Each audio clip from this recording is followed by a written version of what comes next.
काँग्रेस सत्तेत आल्यास दर 4 महिन्यांनी खुली आमसभा घेणारच. सर्व अधिकारी, जनप्रतिनिधी आणि नागरिकांच्या उपस्थितीत लोकांचा सर्व प्रश्न त्वरित आणि जागेवरच निकालात काढले जातील असं आश्वासन विश्वजित कदम यांनी दिले.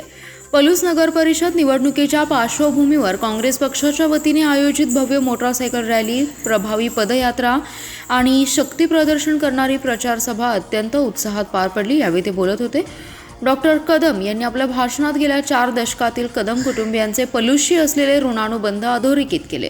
डॉक्टर पतंगराव कदम साहेबांनी पलूसचा कायापालट केला. त्यांच्या कार्याचा वारसा पुढे नेत आम्ही पलूसचे नाव देशभर पोहोचवण्यासाठी कार्यरत आहोत असं ते म्हणाले. कोरोना काळात पलूससाठी मंजूर झालेली स्वतंत्र पाणीपुरवठा योजना तसेच बंद पडलेली यशवंत पाणीपुरवठा योजना सुरू करण्यासाठी केलेल्या पाठपुराव्याची त्यांनी माहिती दिली.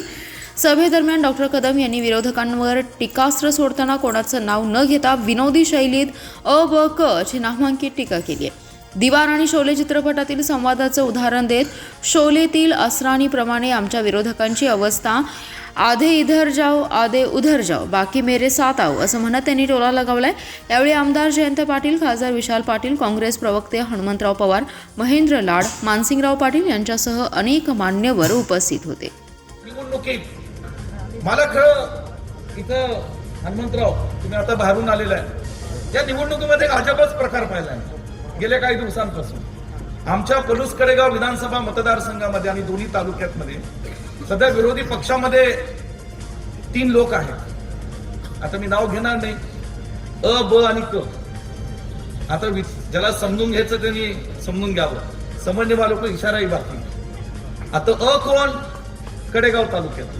ब कोण? कडेगाव तालुक्यात. दोघं एका पक्षातले नेते, बरोबर. दोघांनी ठरवलं आता नगरपालिकेची निवडणूक लढायची. मग अ ला ब चं पटलं नाही, ब ला अ चं पटलं नाही, म्हणून त्यांनी काय केलं की ठरवलं आता ठीक आहे निवडणूक लढू. दोघं एका पक्षातलेच.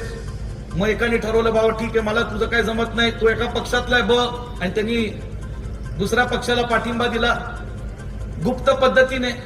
ते काय निवडणुकीत फिरलेच नाही. आणि ह्यात आता भर पडली मानसिंगनाना. कुठे आहेत? मानसिंगनाना आहेत. आणि ह्या आता तर भर पडली पलूस तालुक्यातली कची महेंद्र पवार. आता हे कनी जो काय त्यांच्या आजोबांचा विचार होता तो सोडून दिला, फेकून दिला, आणि हे क आता त्यांच्या साथीला जोडले. आता कला वाटलं मी काय करायचं. मग कला कोण विचारानच, ना अ विचारतोय ना ब विचारतोय. आणि मग कनी ठरवलं की मी एका पक्षाच्या व्यासपीठावर बसेल, माझ्या एका संस्थेच्या व्हाईस चेअरमनला राजीनामा द्यायला लावेल आणि दुसऱ्या पक्षाच्या निवडणुकीमध्ये उमेदवार म्हणून काम करायला लावेल. आता ही जी राजकीय अवस्था आहे पलूस नगरपालिकेची पाहिली, आणि विशेषतः कची पाहिली की मला शोले मधल्या असरानीची आठवण होती. जेल आणि ते फार जबरदस्त सीन आहे तो शोलेचा. असराने आठवत असे, जेलर हम अंग्रेज है के काल के जमाने के जेलर है. आणि तो असा चालत जातो जेलमध्ये, आधे इधर जाओ आधे उधर जाओ बाकी मेरे साथ आओ. अरे का बाकी राहिलो कोण? राहिलो कोण? मी क बाबतीत बोलतो.